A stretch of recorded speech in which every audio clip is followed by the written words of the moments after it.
Good morning everyone friends, आप सभी को MV genius Hindi medium platform पर वेलकम है। फ्रेंड्स, आज हम लोग एक नए चैप्टर और नए सब्जेक्ट के साथ आज की क्लास को कंटिन्यू करने जा रहे हैं। आज हम लोग क्लास 10th का चैप्टर नंबर 1 केमिस्ट्री पढ़ने वाले हैं। और चैप्टर नंबर 1 क्या है? तो रासायनिक अभिक्रियाएं एवं समीकरण। इस चैप्टर को हम लोग जहाँ तक बन पाएगी उतने टॉपिक को हम लोग कवर अप करेंगे और कोशिश करेंगे कि जहाँ जहाँ ज़रूरत पड़ेगी वहाँ पर प्रैक्टिकल करके भी हम लोग समझेंगे और हम कोशिश करेंगे कि प्रैक्टिकल करके भी हम आप लोगों को ये टॉपिक क्लियर करवाएं, ताकि आप लोगों को रटने की ज़रूरत नहीं पड़े। केमिस्ट्री में बिल्कुल नहीं रटना है, सिर्फ समझिए और क्वेश्चन आंसर को लिखिए और एग्जाम में अच्छा से नंबर उसको ज्ञान कीजिए भाई। बट कुछ स्टूडेंट कहते हैं सर हमें केमिस्ट्री बहुत टफ लगती है। अरे केमिस्ट्री टफ क्यों नहीं लगेगी जब तक केमिस्ट्री में मिस्ट्री नहीं मिलाया जाएगा भाई। बिना मिर्च मसाला का सब्जी टेस्ट नहीं लगता तो बिना मिस्ट्री का केमिस्ट्री कहाँ से टेस्ट लगेगा। तो केमिस्ट्री को भी समझने के लिए मिस्ट्री मिलाना बहुत कंपलसरी होती है और हम कोशिश करेंगे कि हर एक टॉपिक में जो भी मिस्ट्री बन पाएगी हम मिस्ट्री के माध्यम से आप लोगों को केमिस्ट्री समझाएं और आप लोगों को इस तरह समझाएं कि रटने की जरूरत ना पड़े और आप लोग एग्जाम में उसको आसान तरीका से लिख करके एकदम सिंपल लैंग्वेज में आ जाएं और अच्छा से नंबर प्राप्त कर लें। तो पूरे वीडियो को देखने से पहले हम आप लोगों से ये रिक्वेस्ट करते हैं कि आप लोग भी इस चैनल को सब्सक्राइब कर दीजिए, ताकि मुझे भी मोटिवेट मिल पाए और हम भी एक नई ऊर्जा, एक नई एनर्जी के साथ आप लोगों को एक सही गाइड दे पाए। तो चलिए हम अब टॉपिक को स्टार्ट करते हैं। टॉपिक है रासायनिक अभिक्रियाएं एवं समीकरण।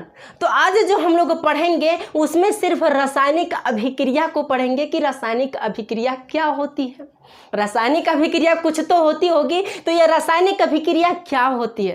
तो इस टॉपिक को समझाने के लिए हम कुछ एग्जाम्पल का सहारा लेंगे और वो एग्जाम्पल खुद से नहीं लेंगे बल्कि वो एग्जाम्पल आपके बुक में भी दिया हुआ है और वही एग्जाम्पल को हम आप लोगों को सही से समझाएंगे, ताकि आप लोगों को इस रासायनिक अभिक्रिया के बारे में पूरा क्लियर रूप से समझ में आ जाए कि रासायनिक अभिक्रिया क्या होती है। तो फर्स्ट एग्जाम्पल ये है कि कभी कभी आप लोग देखे होंगे या करके भी देख लीजिएगा, प्रैक्टिकल नहीं भी देखे होंगे तो एक बर्तन में दूध ले लीजिएगा, मिल्क। एक बर्तन में क्या लीजिएगा? मिल्क ले लीजिएगा। जैसे कि ये बर्तन है और इस बर्तन में मिल्क ले लीजिएगा और इसको कुछ देर के लिए, गर्मियों के दिनों में कुछ देर के लिए इसे खुला छोड़ दीजिए। 2 घंटा, 5 घंटा, 10 घंटा, 5 घंटे कम से कम खुला छोड़ दीजिए। उसके बाद देखिए कि इसमें जो दूध भरा हुआ है ये दूध में चेंजेज देखने को आपको मिलेगा। अब वो चेंजेज क्या देखने को मिलेगा, जब प्रैक्टिकल करके देखिएगा ना तब खुद पता चल जाएगा कि उसमें चेंजेस क्या होने को मिलती है, क्या बदलाव उसमें देखने को मिलता है। तो जब आप दूध को खुला छोड़ देते हैं किसी बर्तन में, तब क्या होता है कि ये दूध जो है ना, ये दूध फट जाती है। ये दूध क्या होती है? फट जाती है। लेकिन कभी आपने सोचा कि ये दूध फटती क्यों है?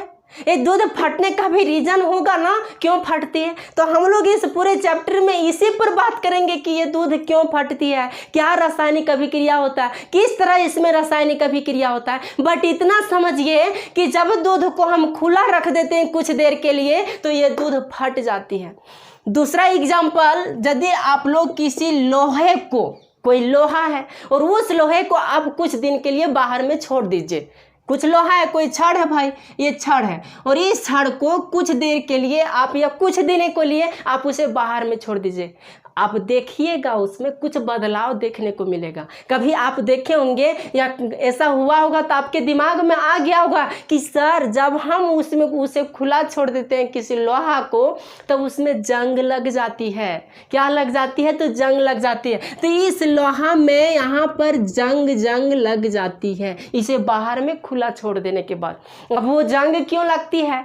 तो ये लोहा जो है ना एक तरह का मेटल है, मेटल यानी धातु है और ये धातु ऑक्सीजन, जो हमारे एटमॉस्फेयर में ऑक्सीजन पाई जाती है ना, उससे यह अभिक्रिया कर लेता है और अभिक्रिया करता है तब इस पे जंग लग जाती है या मेटल ऑक्साइड में कन्वर्ट हो जाती है। हम लोग अभी नहीं समझ में आएगा, हम बता रहे हैं, सिर्फ समझिए, अभी समझ में नहीं, हम आगे आप लोगों को सब समझ में आ जाएगा। लेकिन इतना समझिए कि जब किसी मेटल को या कोई भी धातु को बाहर हम छोड़ देंगे ना तो उसमें क्या होगी, उसमें जंग लग जाएगी।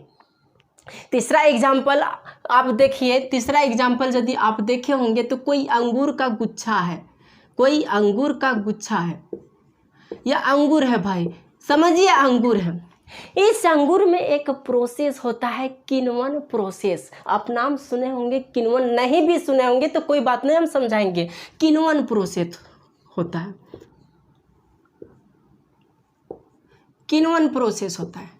अब इस किण्वन प्रोसेस में क्या होता है, किण्वन प्रोसेस में ये जो अंगूर दिख रहा है ना, ये अंगूर अभी जटिल फॉर्म में है या जटिल में, और इस किण्वन प्रोसेस के माध्यम से, इंग्लिश में इसको फर्मेंटेशन कहते हैं, ये जटिल जो है सो सरल में कन्वर्ट हो जाता है। अब जटिल और सरल क्या है उसको समझना पड़ेगा ना। तो जैसे हम लोग चावल भात खाते हैं, भात खाते हैं ना, तो भात जो खाते हैं तो वो इतना बड़ा बड़ा भात होता है भाई, लेकिन हमारे मुंह में चक्की लगा हुआ है। उस भात को पीसने के लिए हमारे मुंह में 32 गो चक्की लगा हुआ है, उसको पीसता है वह, और वहां से फिर अंदर भेज देता है उसको, और अंदर में भी चक्की लगा हुआ है, यहाँ भी वह पिसाता है। तो जो हम लोग भात खाते हैं ना, तो भात एक जटिल फॉर्म में रहता है, लेकिन जब उसको हम लोग अंदर लेते हैं ना, और उस भात से या उस खाना से, किसी भी तरह का हम लोग खाना खाते हैं, तो उस खाना से हम लोगों को सरल फॉर्म में एनर्जी को मिलता है, एनर्जी मिलता है। जैसे कि हम लोग ये भात है, मान लेते हैं ये भात है, थोड़ा वीडियो लंबी बनेगी लेकिन आपको समझ में पूरी तरह से आ जाएगा, इसलिए आप कोशिश कीजिए। ये भात है, जब इसको हम लोग खाएंगे तो ये भी जटिल फॉर्म है, लेकिन एक फेस इसे हमारे मुंह से गुजरना पड़ता है भाई, एक मुंह से इसे गुजरना पड़ता है। ये हो गया हमारा मुंह। इस मुंह में क्या होता है, यहाँ पर भी चक्की लगी हुई, तो यहाँ पर पीसा जाता है या, और जब यहाँ पर पीसा जाता है तो ये हमारे पेट में जाता है, और पेट में भी चक्की लगी होती है, और यहाँ पर इसको पीस करके पूरा पतला कर दिया जाता है, और यहीं से क्या होता है, हम लोगों को एनर्जी मिलती है। हमारे पेट में ही नहीं एनर्जी मिलती है, छोटी आंत में विली होता है, वहीं से हम लोगों को एनर्जी मिलती है। जब हम लोग बायोलॉजी पढ़ेंगे तो वहाँ पर इसको हम लोग पूरा डिटेल से समझेंगे, बट इतना समझिए कि यहाँ पर हम लोगों को एनर्जी मिली। तो जो हम लोग भोजन खाएं वह जटिल फॉर्म में था, लेकिन हम लोगों की एनर्जी कौन से फॉर्म में मिला, तो वह हम लोगों को एनर्जी सरल फॉर्म में मिला। तो किण्वन प्रोसेस में यही होता है कि ये अंगूर जो है ना सो जटिल फॉर्म में होती है, जटिल फॉर्म में, यानी ये अंगूर जो है सो भी इतना बड़ा बड़ा अंगूर देखने को मिल रहा होगा। इमेज तो नहीं देखिए, इसी इमेज में गुच्छा है अंगूर का, लेकिन इतना बड़ा है। और हम जानते हैं कि अंगूर से अल्कोहल यानी शराब भी बनाया जाता है, देसी वर्जन का शराब भी बनाया जाता है ना। तो यहीं से क्या किया जाता है, इस किण्वन प्रोसेस इसमें कराया जाता है, और इस अंगूर का जो इतना बड़ा दिख रहा है उसको सरल पदार्थ में कन्वर्ट करके लिक्विड में बदल दिया जाता है। कौन से प्रोसेस से, तो इस किण्वन प्रोसेस के द्वारा। तो इसी को हम लोग कहते हैं किण्वन प्रोसेस। तो यहाँ भी बदलाव आप लोगों को दिख रहा है कि यहाँ जो जटिल फॉर्म में अंगूर इतना बड़ा बड़ा था, लेकिन इसी अंगूर से हम लोगों को शराब मिल गया। तो इसका अवस्था में परिवर्तन हुआ ना, अवस्था में परिवर्तन हुआ, इसके आकार में परिवर्तन हुआ, कितना सारा परिवर्तन हुआ। तो ये भी एक तरह का क्रिया है, एक एग्जाम्पल इसको भी हम लोग लिख सकते हैं। चलिए एक एग्जाम्पल और हम आप लोगों को समझाते हैं। एक एग्जाम्पल और क्या है कि आप लोग जो खाना खाते हैं तो हम लोग चावल भात किससे खाते हैं, मुंह से खाते हैं भाई, मुंह से ही खाते हैं ना। तो चावल जो खाते हैं इतना बड़ा बड़ा दाना होता है, इतना बड़ा बड़ा भात होता है, उस भात को हम लोग जब खाते हैं तो हमारे पेट में जो मशीन होती है उसको पचा देता है, और जब पच जाता है तो वेस्ट मटेरियल को हम लोग एनएस के माध्यम से उसको वेस्ट कर देते हैं, लेकिन जो एनर्जी है हमारी बॉडी उसको एब्जॉर्ब कर लेती है, और वहाँ से अवशोषित करके हमारी बॉडी पूरे शरीर को दे देता है, जिसके माध्यम से हम लोगों को एनर्जी मिलती है। और एनर्जी मिलती है तो हम लोग काम कर पाते हैं, कुछ भी हम बोल पा रहे हैं तो वही एनर्जी की वजह से। तो जो हम भोजन खाएं, मान लें कि ये बंदा कुछ खाया, ये बंदा कुछ खाया, लेकिन ये तो भात खाया, लेकिन भात खाया तो इसको एनर्जी मिली ना, तो वो भात का जो परिवर्तन हो गया वो एनर्जी के रूप में परिवर्तन हो गया। भात जो हम लोगों को एनर्जी के रूप में मिल गया, और उस वेस्ट मटेरियल जो बच गया वो वेस्ट मटेरियल चला गया उधर बाहर। तो यहाँ से हम लोगों को एक फॉर्म में दूसरा फॉर्म में देखने को मिल रहा है भाई, अवस्था में परिवर्तन देखने को मिल रहा है, कलर में परिवर्तन देखने को मिल रहा है, कई सारे परिवर्तन देखने को मिल रहा है ना। तो यहाँ भी एक क्रिया होती है, इधर भी क्रिया होता है, इधर भी क्रिया हो रहा है, प्रोसेस हो रहा है, कुछ न कुछ प्रोसेस हो रहा है, तभी जाकर के वह अपनी अवस्था में चेंज कर पा रही है, चेंज हो पा रही है। एक और एग्जाम्पल लेते हैं भाई, एक और सांस लेते हैं, हम सांस लेते हैं। तो जब हम सांस लेते हैं, खुद समझिए कि ये बंदा, इसको मिटा देते हैं,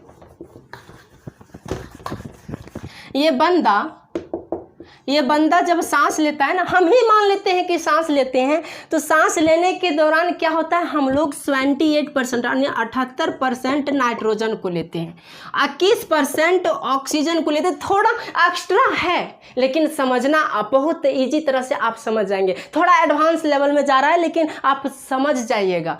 तो हम लोग जो ऑक्सीजन लेते हैं 78% नाइट्रोजन, ऑक्सीजन लगभग 1% हम लोग कार्बन डाइऑक्साइड लेते हैं, इतना कुछ लेते हैं हम लोग श्वसन में। लेकिन जब हम लोग श्वास को छोड़ते हैं ना, तो छोड़ते टाइम ये ऑक्सीजन जो है 21% हम लोग ले रहे हैं, तो छोड़ते टाइम ये मात्र 16% ऑक्सीजन ही हम लोग छोड़ते हैं। जितना हम लोग सांस लेते हैं उतना तो हम लोगों को हवा हमारे शरीर में तो ज़रूरत नहीं पड़ जाती है ना, ऑक्सीजन की ज़रूरत पड़ती है। तो ये नाइट्रोजन 78% का 78% बाहर चल जाता है, कार्बन डाइऑक्साइड जितना आया उतना बाहर चल जाता है। ऑक्सीजन जो हम लोग 21% ले रहे हैं, उसमें से 16% ऑक्सीजन को हम लोग बाहर कर देते हैं, और 4% ऑक्सीजन हमारे शरीर को ज़रूरत पड़ता है। और वो 4% ऑक्सीजन हमारे शरीर में जो भी प्रोसेस होता है, हम लोग बायोलॉजी में पढ़ेंगे क्या क्या प्रोसेस होता है, और उस प्रोसेस से वह कार्बन डाइऑक्साइड में चेंज हो जाता है। और जो हम लोग वायु छोड़ते हैं, उसमें से 4% कार्बन डाइऑक्साइड को हम लोग बाहर छोड़ते हैं। कितना परसेंट कार्बन डाइऑक्साइड को? 4% कार्बन डाइऑक्साइड को, और ले रहे थे लगभग 1%। तो यहाँ देखिए कि जितना हम लोग सांस के रूप में हवा को ले रहे थे, उतना हम लोगों को मिल पाया, उतना हम लोग नहीं छोड़े। इसकी मात्रा में चेंजेज हो रहा है भाई, मात्रा में चेंज हो रहा है ना, इसकी मात्रा में चेंज हो रहा है। तो यहाँ पर इसके कलर में चेंज हो रहा है, यहाँ पर दूधे की अवस्था यानी दूधे फट गया, तो यहाँ देख रहे हैं कि इसमें जंग लग गया। यहाँ देखें कि एक जटिल फॉर्म में था, कॉम्प्लेक्स फॉर्म में यानी शराब बन गया। तो ये जो क्रिया हो रही है, ये क्रिया हो क्या रही है, ये क्रिया हो क्या रही है, यानी ये प्रोसेस हो क्या रहा है। तो इसे प्रोसेस को ही हम लोग कहते हैं रासायनिक अभिक्रिया। यहाँ जो क्रिया हो रही है ना, उसी को हम लोग कहते हैं रासायनिक अभिक्रिया।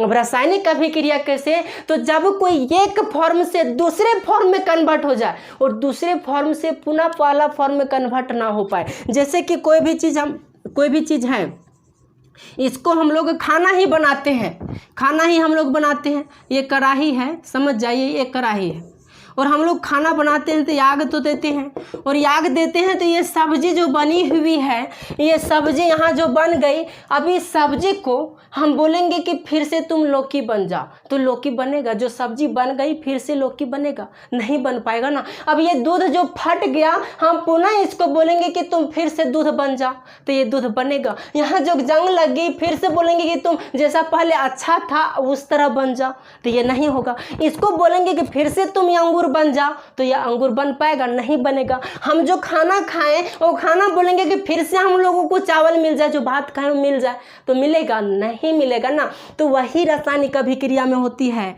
कि जब एक फॉर्म से दूसरे फॉर्म में कन्वर्ट किया जाता है, बट दूसरे फॉर्म से पहला फॉर्म में पुनः लौट करके नहीं आ पाती है, और जो क्रिया होती है इन दोनों के बीच में, इसी को हम लोग कहते हैं रासायनिक अभिक्रिया। हम लोग पूरा आगे भी इसको और डिटेल से समझेंगे, लेकिन इतना समझिए कि इसी को हम लोग कहते हैं रासायनिक अभिक्रिया। तो इसको समझने में आप लोगों को किसी तरह का दिक्कत तो नहीं हुआ होगा, जहाँ तक हम सोचते हैं। अब हम लोग ये समझते हैं कि रासायनिक अभिक्रिया में क्या क्या परिवर्तन देखने को मिलता है। कुछ तो परिवर्तन देखने को मिलता होगा भाई। क्या क्या परिवर्तन देखने को मिलता है उसको हम लोग प्रैक्टिकल के माध्यम से समझते हैं। अब प्रैक्टिकल कैसे हम लोग करेंगे, तो जैसे कि दूध तो मेरे पास है नहीं यहाँ अवेलेबल, तो इससे तो हम प्रैक्टिकल कर नहीं सकते। ये छड़ की बात है तो छड़ यानी कोई लोहा को हम 1 घंटा में बाहर छोड़ देंगे, 5-10 मिनट के लिए बाहर छोड़ देंगे तो उसमें तो जंग लगने वाली है नहीं।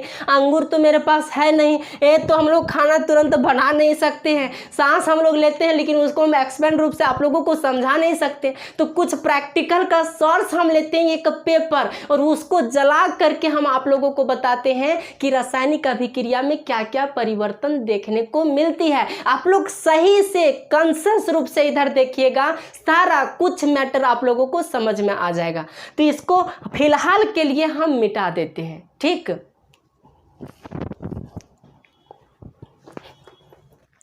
अब हम आप लोगों को प्रैक्टिकल करके दिखाते हैं। आप लोग गौर से देखिएगा कि इसमें क्या क्या चेंजेस हो रही है। ये देखिए, एक प्लेट लिए हैं और इस प्लेट पर एक पेपर लिए हैं और इस पेपर के साथ एक माचिस भी लिए हैं, क्योंकि इसको जलाना पड़ेगा ना। तो इस माचिस, एक पेपर और इस प्लेट के साथ हम प्रैक्टिकल करके आप लोगों को दिखाने वाले हैं और दिखाने जा रहे हैं। आप लोग गौर से यहाँ पर देखिएगा कि क्या क्या परिवर्तन देखने को मिल रहा है, क्या क्या चेंजेस देखने को मिल रही है। पेपर को हम जला रहे हैं,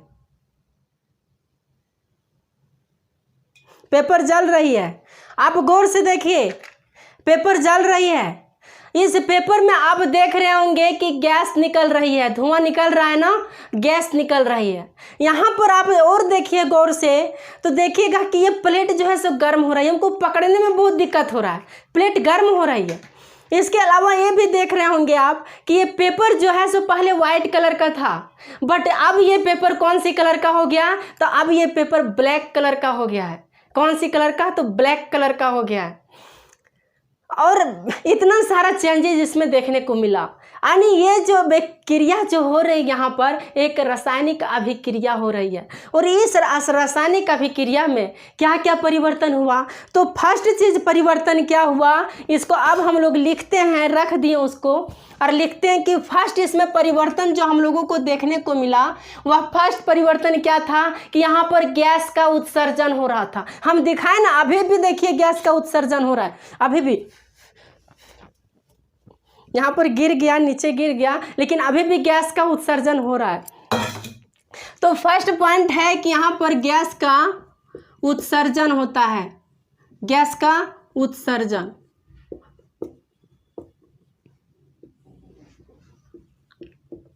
गैस का उत्सर्जन होता है। फर्स्ट ये है कि गैस का उत्सर्जन होता है जब कोई रासायनिक अभिक्रिया होती है। तो दूसरा चीज हम लोग देखें कि पेपर जो था वो व्हाइट कलर का था, इस कलर का था, बट वो जब जल गई ना तो वो कलर ब्लैक में चेंज हो गया। तो हम लोग दूसरा पॉइंट में ये लिख सकते हैं कि पेपर का कलर भी चेंज होता है, यानी रासायनिक अभिक्रिया में कलर भी चेंज होता है, रंग भी चेंज होता है, यानी रंग में भी परिवर्तन होता है। तो दूसरा हम लोग लिखते हैं कि रंग में भी परिवर्तन होता है, रंग में भी परिवर्तन होता है।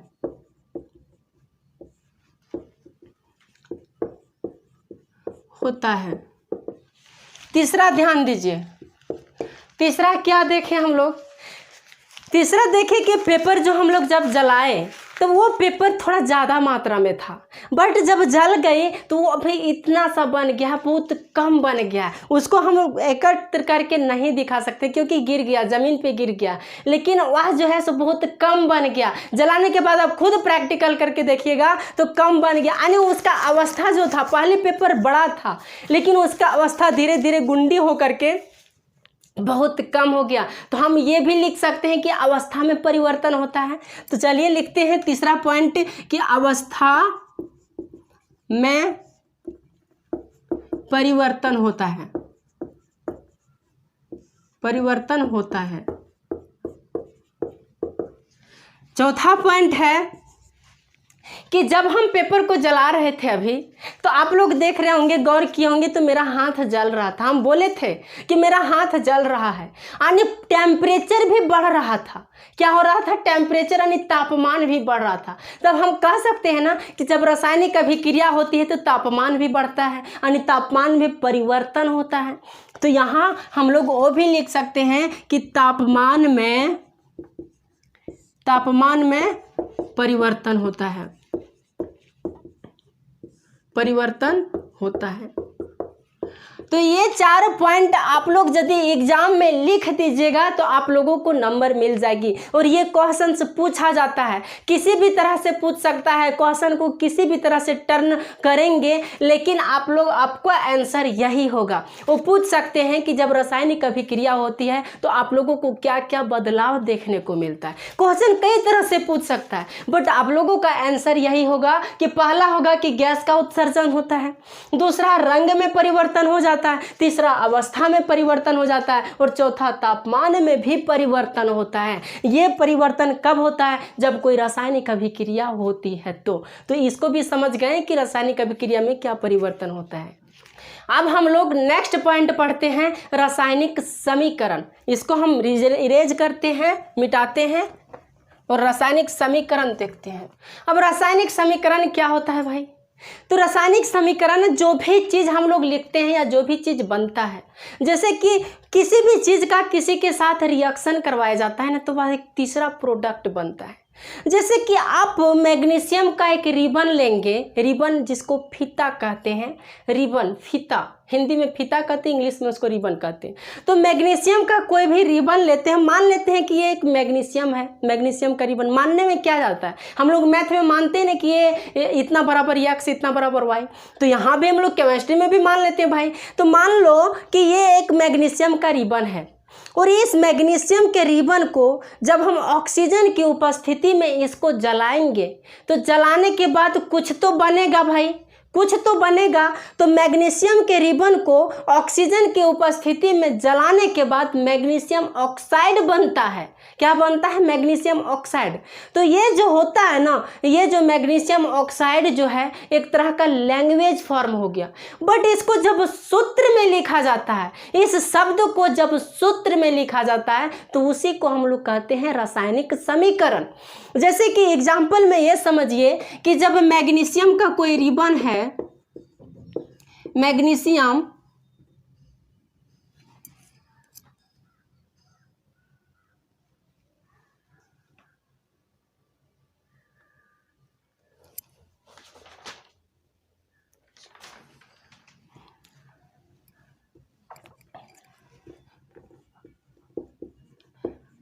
मैग्नीशियम का कोई रिबन है, जब इसको हम ऑक्सीजन की उपस्थिति में, खुद ही समझिए, जब मैग्नीशियम का कोई रिबन है,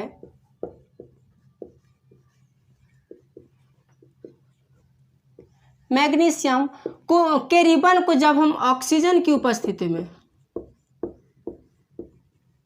ऑक्सीजन की उपस्थिति में जब इसको हम जलाते हैं, तो यह मैग्नीशियम ऑक्साइड बन जाता है। मैग्नीशियम ऑक्साइड बन जाता है, मैग्नीशियम ऑक्साइड बन जाता है। बट यहाँ पर जो लिखा गया है, ये एक तरह से शब्द में लिखा गया है भाई, किसमें? शब्द में लिखा गया है। लेकिन इसको जब सूत्र में कन्वर्ट कर दिया जाता है, किसमें? सूत्र में जब लिखा जाता है या सूत्र में जब कन्वर्ट किया जाता है, और वो भी एक उपयोगी सूत्र में, यानी जो भी वर्ड मिले वो हम नहीं लिख देंगे, जो रियल में फैक्चुअल सूत्र होता है उसके फॉर्म में उसको जब लिखा जाता है, तो उसी को हम लोग कहते हैं मैग्नीशियम, यानी उसी को कहते हैं रासायनिक समीकरण। उसी को क्या कहते हैं? रासायनिक समीकरण। जैसे कि मैग्नीशियम का सूत्र होता है Mg। क्या होता है? Mg। हम एक टेबल आप लोग खुद ही 1 से लेकर के 30 तक जो पीरियोडिक टेबल है उसको आप लर्न कर लीजिए, क्योंकि केमिस्ट्री में बहुत ज़्यादा उसका यूज होगा और आप लोगों को लर्न करना पड़ेगा, क्योंकि यहाँ हम लिखेंगे तो आप लोगों को समझने में दिक्कत होगी, समझ में नहीं आएगा, फिर आप लोगों को लगेगा ये केमिस्ट्री टफ हो गई है। इसलिए केमिस्ट्री को आसान बनाने के लिए आप पीरियोडिक टेबल का कम से कम 30 तक आप उसके परमाणु संख्या और वो जो भी तत्व हैं उस तत्व को आप ऐड कर लीजिए। तो यहाँ पर मैग्नीशियम का जो सूत्र होता है ना, मैग्नीशियम को हम लोग Mg से डिनोट करते हैं। किससे? Mg से। और ऑक्सीजन जो है, ऑक्सीजन को हम लोग O2 से डिनोट करते हैं। आप बोलेंगे सर ये ऑक्सीजन को O2 क्यों लिखें, मैग्नीशियम को Mg क्यों लिखें? तो इसका सूत्र होता है दोस्त, सूत्र होता है और ये याद करना पड़ता है, ये अपने से नहीं आ जाता है। यहाँ कोई भी फंडा नहीं चलेगा बल्कि इसको याद करना पड़ेगा। और ये याद कहाँ होगा? तो आपको वही बोले ना, पीरियोडिक टेबल जो है 1 से लेकर के 30 तक, वहाँ पर आप लोगों को ये सिंबल मिल जाएगी और ये कुछ चीज़ें आपके बुक में दिया हुआ है, वहाँ से भी आप इसको याद कर सकते हैं।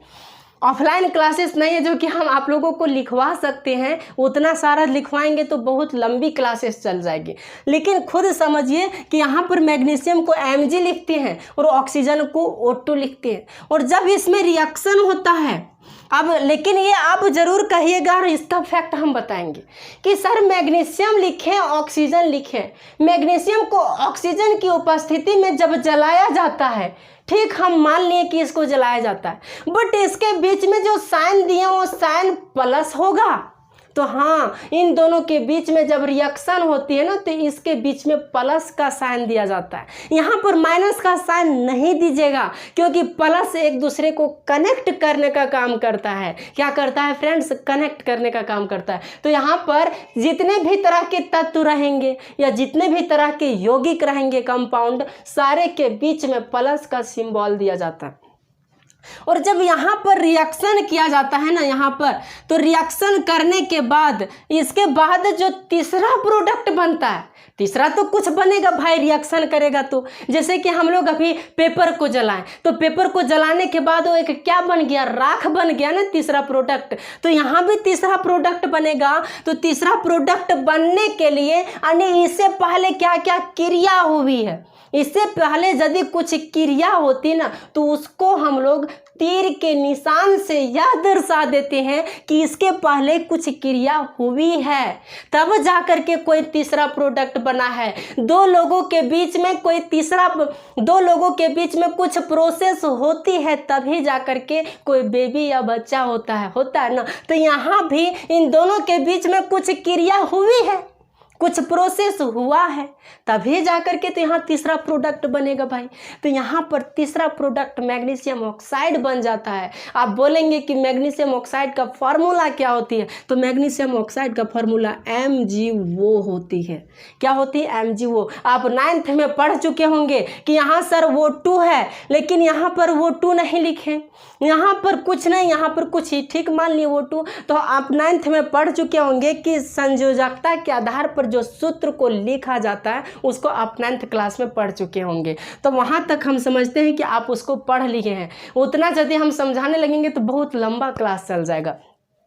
तो ये हो गया मैग्नीशियम ऑक्साइड। तो एक तरह से यह एक फार्मूला बन गया। क्या बन गया? फार्मूला यानी सूत्र। तो यहाँ पर देखिए कि मैग्नीशियम जो है सो एक शब्द में लिखा हुआ है, लेकिन इसको एक सूत्र में हम लिख दिए। ऑक्सीजन एक शब्द में लिखा हुआ है, इसको हम एक सूत्र में लिख दिए। मैग्नीशियम ऑक्साइड एक शब्द में लिखा हुआ है, इसको हम एक सूत्र में लिख दिए। तो इसी को जब शब्द को सूत्र में लिख दिया जाता है और वो भी एक रियल फैक्चुअल होनी चाहिए, यानी यहाँ पर कोई चीज ऑक्सीजन के जगह मान ली O2 के जगह हम TUM नहीं लिख सकते, PUT नहीं लिख सकते, कुछ फैक्चुअल होना चाहिए। सूत्र जो सूत्र होता है वो सूत्र होना चाहिए, उसका सेंस निकलना चाहिए, वह कोई तत्व होनी चाहिए या वो कोई यौगिक होनी चाहिए, तभी जाकर के वो रियल होता है यानी सही होता है।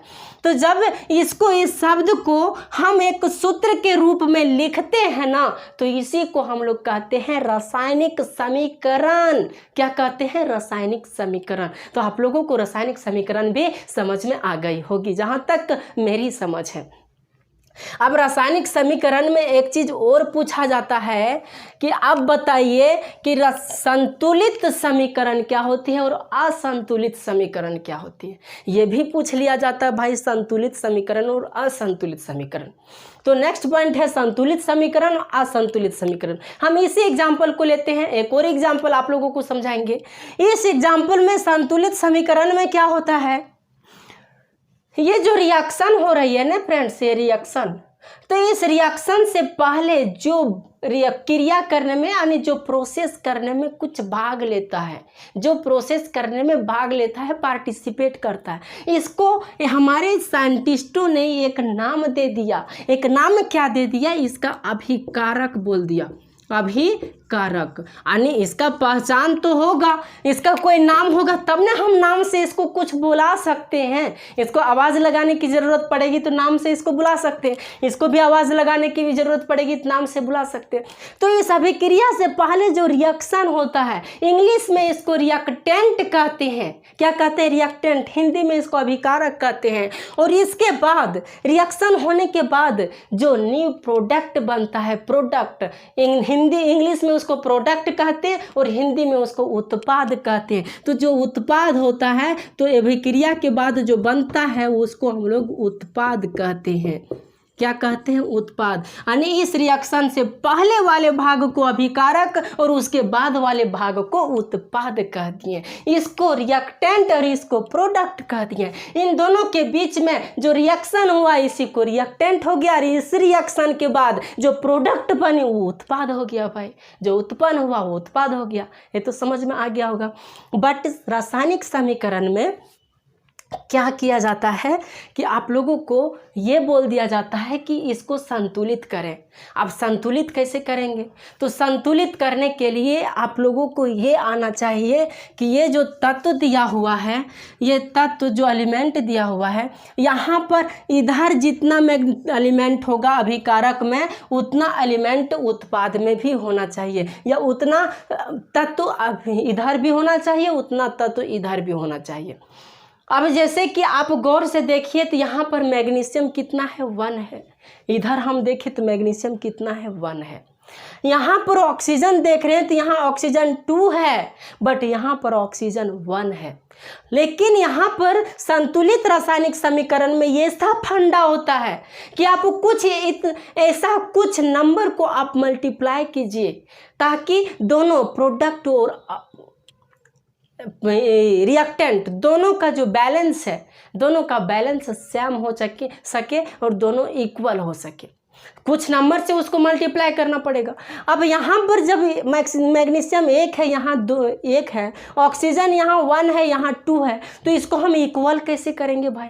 तो इक्वल करने के लिए कुछ नंबर का मल्टीप्लाई किया जाता है। तो आप खुद समझिए कि ऑक्सीजन को यदि हम यहाँ 2 कर देते हैं, 2 से मल्टीप्लाई कर दिए, 2 से हम मल्टीप्लाई कर दिए, मिनिमम नंबर लेना है, ध्यान रखिएगा, मिनिमम नंबर जितना कम से कम हो सके। तो 2 से मल्टीप्लाई कर दिए तो यहाँ 2 ऑक्सीजन हो गया, बट यहाँ पर ऑक्सीजन 2 है, ठीक है, ये तो बैलेंस हो गए। बट अगर मैग्नीशियम का बात गड़बड़ा गया, किसका? मैग्नीशियम का बात गड़बड़ा गया कि मैग्नीशियम यहाँ पर 1 ही है लेकिन यहाँ मैग्नीशियम 2 हो गई। तब क्या किया जाए? इस कंडीशन में यहाँ भी हम लोग कुछ नंबर को मल्टीप्लाई कर देंगे ताकि ये बैलेंस हो जाए। तो यहाँ पर हम लोग मल्टीप्लाई कर देते, देखते हैं किसे मल्टीप्लाई करेंगे। 1 तो है, ये है, 2 से मल्टीप्लाई करेंगे तो 2 इक्वल इधर भी हो जाएगा, इधर भी हो जाएगा। 3 से मल्टीप्लाई करेंगे तो 3 एक और बढ़ जाएगा, इसलिए नहीं, 3 गलत है, 2 से ही मल्टीप्लाई करते हैं तो ये 2 हो गया। तो यहाँ भी देखिए, इधर भी 2 मैग्नीशियम, इधर भी 2 मैग्नीशियम, इधर भी 2 ऑक्सीजन, इधर भी 2 ऑक्सीजन, 2 मैग्नीशियम उधर, 2 इधर, 2 ऑक्सीजन उधर, 2 उधर। अब ये जो फॉर्मूला बन गया, ये दोनों साइड जो है सो इक्वल है, यानी बराबर है। अब देखिए बराबर है ना, इधर तराजू बराबर है, उधर का तराजू बराबर, दोनों पलड़ा सेम है। इसको हम लोग कहते हैं रासायनिक समीकरण। एक और फार्मूला से हम आप लोगों को समझाते हैं संतुलित रासायनिक समीकरण। ये आपको एग्जाम में पूछा जाता है, इसलिए अब जितना हो सके आपके बुक में जितना भी रासायनिक समीकरण दिया हुआ संतुलित करने के लिए उसको आप कर लीजिए, क्योंकि एग्जाम में कौन सा पूछ देगा, ऑब्जेक्टिव में पूछ देगा या कभी कभी 1 नंबर में ऐसे ही पूछ देगा, तो आप लोगों के लिए 1 नंबर मिल जाएगा ना, तो आप उस बुक से भी कवर अप कर लीजिए। तो इसको हम लोग एक और एग्जाम्पल से समझते हैं। और एग्जाम्पल है Fe+H2O। जब ये रिएक्शन करता है तो बनता है Fe3O4 +H2। अब इस रिएक्शन को आप लोगों को संतुलित करना है यानी बैलेंस करना है। बैलेंस कैसे करोगे? यहाँ पर आप गौर से देखिए कि यहाँ पर जो Fe है आयरन वो 1 है, यहाँ पर जो है सो 3 है, यहाँ पर 1 है, यहाँ 3 है। ऑक्सीजन यदि हम देखते हैं तो ऑक्सीजन यहाँ पर 4 है, यहाँ पर 1 है। हाइड्रोजन देखते हैं तो हाइड्रोजन यहाँ पर 2 है, यहाँ पर 2 है। यानी इस रिएक्शन में सिर्फ हाइड्रोजन ही इक्वल है, बाकी हर चीज़ जो है सो इक्वल नहीं, बल्कि सारे के सारे असंतुलित है, इक्वल नहीं है, दोनों साइड बराबर नहीं है। तो इसको बराबर करेंगे कैसे हम लोग? तो सबसे पहले देखिए, बराबर करने के लिए आप Fe को बराबर कीजिए, आयरन को। इसको बराबर करने के लिए यहाँ पर देख रहे हैं कि आयरन 3 है, तो यहाँ पर भी हम लोग 3 से मल्टीप्लाई कर देते हैं। यहाँ भी 3 हो गया, यहाँ भी 3 हो गया। लेकिन भाई यहाँ ऑक्सीजन 1 है, यहाँ ऑक्सीजन 4 है। अब हम लोग क्या करेंगे? कोशिश करते हैं। कोशिश करने में क्या जाती है, हम लोग यहाँ भी ऑक्सीजन 4 दे देते हैं, 4 से मल्टीप्लाई कर देते हैं। यहाँ 4 से मल्टीप्लाई कर दिए, ऑक्सीजन 4 हो गया, ऑक्सीजन 4 हो गया। लेकिन एक चीज़ और गड़बड़ा गया। अब एक चीज़ और गड़बड़ हो गई। अब वो क्या गड़बड़ हो गई भाई? यहाँ हाइड्रोजन 2 है, यहाँ हाइड्रोजन 8 हो गया, यहाँ हाइड्रोजन 2 है, बट यहाँ हाइड्रोजन 8 हो गया। तो हाइड्रोजन को इक्वल करने के लिए हमको कुछ करना पड़ेगा। तो यहाँ भी क्या करेंगे, हम लोग 4 से मल्टीप्लाई कर देंगे। यहाँ देखिए 4 2 जा यानी 4 दूना 8 हो गया, यहाँ भी 4 दूना 8 हो गया, ऑक्सीजन भी यहाँ 4 हो गया, ऑक्सीजन भी यहाँ 4 हो गया। देखिए ये 4 जो मल्टीप्लाई है ना, ये 4 इससे भी मल्टीप्लाई है, इससे भी गुना में है, दोनों से गुना में है।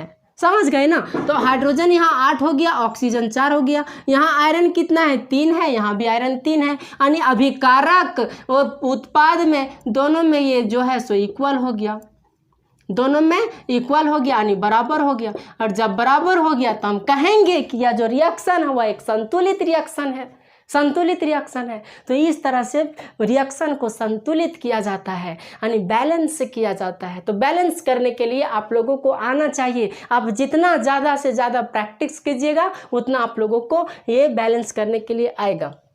अब दूसरा पॉइंट हम लोग समझते हैं कि ये जो तत्व ये सब लिखा हुआ है, या जो भी चीज़ लिखा हुआ है, जो भी यौगिक लिखा हुआ है, तत्व लिखा हुआ है, इसका यदि हम लोग नाम देते तो हम लोग समझ सकते हैं कि यहाँ पर आप देख के ये नहीं बता सकते हैं कि इसमें कौन सा लिक्विड है, कौन सा यानी द्रव है, कौन सा गैस है, कौन सा ये एक्वस है, इसको तो नहीं बता सकते ना, सबका अलग अलग फॉर्म है, बता नहीं सकते। तो इसका यदि हम लोग नाम दे देते हैं, तो नाम कुछ सिंबल दे देते हैं यदि हम लोग, तो उसको हम लोग समझ सकते हैं देख करके कि ये एक तरह का जल है। उसको हम लोग ये भी समझ सकते हैं कि एक तरह का सॉलिड यानी कठोर कोई पदार्थ है, इसको हम लोग समझ सकते हैं। तो उसको हम लोग एक और टॉपिक में पढ़ते हैं, भौतिक अवस्थाओं के संकेत। तो इसको हम पहले मिटाते हैं, उसके बाद हम उसको समझाएंगे। तो देखिए इधर हम इसका नाम दे देते हैं कि यदि कोई भी यौगिक या कोई भी तत्व यदि जल रहेगा, द्रव रहेगा, क्या रहेगा? द्रव, यानी वह द्रव रहेगा। फर्स्ट पॉइंट देखिए कि वह द्रव्य रहेगा। तो द्रव्य रहेगा तो उसको हम लोग एल से डिनोट करेंगे, क्योंकि एल मीन्स होता है लिक्विड, लिक्विड होता है, तो एल से उसको डिनोट करेंगे। दूसरा कोई भी चीज़ यदि कोई पदार्थ सॉलिड रहेगा, सॉलिड कठोर पदार्थ रहेगा, तो सॉलिड रहेगा यानी कोई सॉलिड, इसको हम लोग इंग्लिश में कह सकते हैं या कठोर कह सकते हैं। कठोर पदार्थ यदि कोई रहेगा तो इसको हम लोग डिनोट करते हैं एस से। किससे? एस से। तीसरा है कि यदि कोई गैस रहेगा, क्या रहेगा? गैस, गैस, गैस, तो गैस को हम लोग डिनोट करते हैं जी से, क्योंकि जी से गैस, जी से ये। अब एक और है जलीय, जलीय विलयन कोई रहेगा, जलीय विलयन, तो इसको हम लोग इंग्लिश में कहते हैं एक्वस, एक्वस, तो इसको हम लोग डिनोट करते हैं ये क्यू से। किससे? ए क्यू से। तो ये सारा जो है ना वो सिंबल है एक तरह से, क्या है, सिंबल। एल सिंबल है, एस सिंबल है, जी सिंबल है, एक्वस सिंबल है। लेकिन कोई फार्मूला यदि हम लोग लिखते हैं तो इस सिंबल को वहाँ पर रिप्रेजेंट किया जाता है, वहाँ पर इस सिंबल को भी लिखा जाता है, ताकि हम लोग पता कर सकते हैं कि क्या है क्या नहीं है भाई। जैसे एक एग्जाम्पल अभी हम लोग लिखते हैं जो अभी हम लोग पढ़ें, Fe+ H2O जब रिएक्शन करता है तो Fe3O4 + H2 बनता है। ये रिएक्शन लिखें। इसमें देखिए कि ये जो हम यहाँ पर गैस दे दिए, यहाँ पर गैस दे दी, आपके बुक में है, ये जो है सो एक्वस है AQ, और ये जो है सो गैस है, और ये जो है सो सॉलिड है, सॉलिड। इस तरह से इसको रिप्रेजेंट किया जाता है। अब आप बोल रहे होंगे, यदि ध्यान दिए होंगे, कुछ तो बोल रहे होंगे, आप ये समझ रहे होंगे कि सर आपने गलती कर दिया है। गलती क्या की है, देखो यहाँ पर जो वाटर है H2O तो जल का फॉर्मूला होता है, वाटर का फॉर्मूला होता है। बाउंस नहीं करना चाहिए, आप लोगों को वाटर का फार्मूला पता होना चाहिए, क्योंकि आप 9th में पढ़ चुके होंगे। तो ये जो फार्मूला है वाटर का है, और ये एक तरह का लिक्विड है। तो आप बोलेंगे कि सर आप तो गलती कर रहे हैं, यहाँ पर गैस नहीं बल्कि लिक्विड होना चाहिए, गैल होना चाहिए। आप जी लिख दिए हैं, बिल्कुल सही, आप सही हैं, बल्कि हम गलत हैं। लेकिन यहाँ पर हम जी लिख दिए हैं। तो जब कहीं भी वाटर के साथ जी लिख दिया जाए, एक फैक्ट आपको याद रखना है कि जब वाटर के साथ कहीं भी जी लिख दिया जाए ना, तो वो जी का अर्थ हो जाता है कि ये भाप के फॉर्म में है। कौन से फॉर्म में, वेपर यानी भाप के फॉर्म में है। ये वाटर जो है सो भाप के फॉर्म में है। यहाँ पर देखिए जो आयरन है एक तरह का सॉलिड है। आयरन तो सॉलिड होता है, ठोस पदार्थ होता है। कोई लोहा ले ले, कोई छड़ ले ले, तो ये तो एक तरह का ठोस पदार्थ होता है, तो सॉलिड है। तो उसके लिए ऐसा जो लिखा गया बिल्कुल राइट है, इसमें तो कोई दिक्कत नहीं है। और इन दोनों से रिएक्शन करने के बाद जो तीसरा प्रोडक्ट बनती है ना, तो जब अभिकारक में रिएक्शन होती है और रिएक्शन के बाद जो भी प्रोडक्ट बनती है वह एक्वस होता है। तो इन दोनों के बीच में रिएक्शन करने के बाद ये एक प्रोडक्ट बन गई, मेन मटेरियल, मेन पदार्थ यही बन गई फेरिक ऑक्साइड। ये जो है ये एक तरह का एक्वस हो गया, तो इसको हम लोग ये क्यू से डिनोट करते हैं। और हाइड्रोजन तो एक तरह का गैस है, ये तो जानते ही होंगे, तो इसको हम लोग जी से डिनोट करते हैं। ये तो पता चल गया कि किस तरह से हम लोग इसको डिनोट करते हैं। सो एक चीज़ और आप लोगों को समझना है कि कभी कभी ऐसा रिएक्शन दे दिया जाता है जिसमें से आप टेम्परेचर के प्रेजेंस में कोई चीज़ यदि दिखा रहे हैं, यानी कोई रिएक्शन को किसी टेम्परेचर के प्रेजेंस पर कोई रिएक्शन को करवा रहे हैं। कोई भी रिएक्शन हुआ, कोई भी अभिक्रिया हुई, वह टेम्परेचर के प्रेजेंस पर या सनलाइट, सूरज के प्रकाश के प्रेजेंस पर हुई, तो यहाँ पर इस तिरवा जो दियल है ना, जो तिरवा दिखाता है कि इधर कोई रिएक्शन हुआ, यानी इधर जो रिएक्शन हुआ वह प्रकाश की उपस्थिति में धूप में रिएक्शन हुआ है। तो धूप में जब रिएक्शन हुआ है तो यहाँ टेम्परेचर के लिए हम लोग तीर के ऊपर में इस तरह का सिंबल दे देते हैं। या किसी भी पदार्थ में यदि रिएक्शन हुआ, क्लोरोफिल की प्रेजेंस में यदि रिएक्शन हुआ, तो हम लोग कभी कभी यहाँ क्लोरोफिल भी दे देते हैं। इसके किसके, तो इस तीर के ऊपर में भी दे सकते हैं या नीचे भी दे सकते हैं, दोनों सही माना जाएगा। तो ये एक तरह का सांकेतिक मात्रा है। इस सांकेतिक मात्रा से हम लोग ये प्राप्त कर लेते हैं कि रिएक्शन में जो जो मटेरियल है वह मटेरियल क्या है और ये क्या डिनोट कर रहा है। तो यदि हम यहाँ पर ट्रायंगल का सिंबल दे दिए तो इसका मतलब ये हो गया इस त्रिभुज के सिंबल से कि ये जो रिएक्शन हुई है, ये रिएक्शन जो हुई है वह सनलाइट की प्रेजेंस में हुई है या आगे की प्रेजेंस में हुई है, या कभी कभी टेम्परेचर का वैल्यू भी दे दिया जाता है भाई कि इतना टेम्परेचर पर ये रिएक्शन को करवाया जा रहा है। तो ये सारा चीज़ लिखा जाता है इस तीर के ऊपर या नीचे। तो ये जो है सो यहाँ तक आज के इस टॉपिक में हम लोग समझे। अब नेक्स्ट टॉपिक में हम लोग नेक्स्ट ऊर्जा के साथ मिलेंगे और आप लोगों से रूबरू होंगे। तो चलिए आज के सेशन को यहीं पर एंड अप करते हैं। Have a nice day. Thank you very much. जय जय।